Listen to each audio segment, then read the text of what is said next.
এটা কি রে ভাই, বোরকা নাকি হাফ বোরকা? মানে বোরকা পরে মানুষ পর্দা করার জন্য, কিন্তু এই বোরকা পরার পরেও এর জিন্স দেখা যাচ্ছে। আর এই যে আপু, তোমাকেই বলতেছি, তোমার যদি দেখানোর এত ইচ্ছা, পুরোটা খুলে দেখাও না। কথা সত্য। এভাবে লুকানোর কি আছে?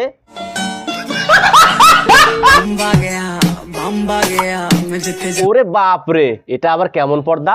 জানি না। জানো না? নো প্রবলেম, আমি জানাচ্ছি। বলো বাবাজি। এরা যখন পুরো শরীর দেখিয়েও ভিউ পায় না, তখন আকর্ষণ বাড়ানোর জন্য এদের এই পদ্ধতি। নিঃসন্দেহে তুই ঠিক কথা বলেছিস।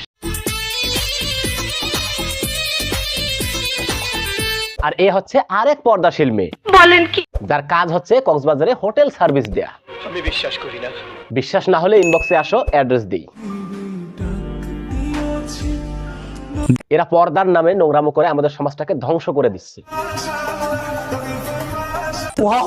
ব্রাহ্মণবাড়িয়ার রাশিয়ান আমার কাছে আইছে একটা ভিডিও করার জন্য। আর এটা কি মেয়ে না পায়জামা?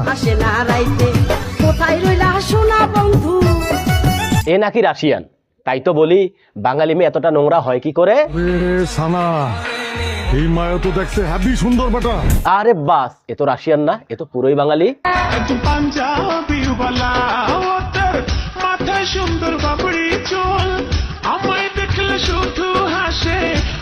যাই বলো ভাই, মেয়েটা কিন্তু জোস।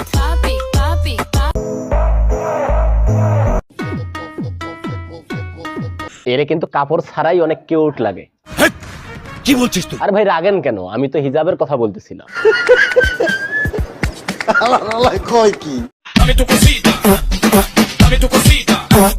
আজকের স্টক এখানেই শেষ।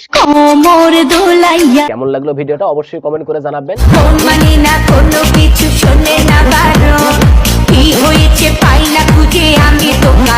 যারা ফেসবুক থেকে দেখতেছেন তারা অবশ্যই আমার পেজটিকে ফলো দেবেন, আর যারা ইউটিউব থেকে দেখতেছেন চ্যানেলটা সাবস্ক্রাইব করতে ভুলবেন না।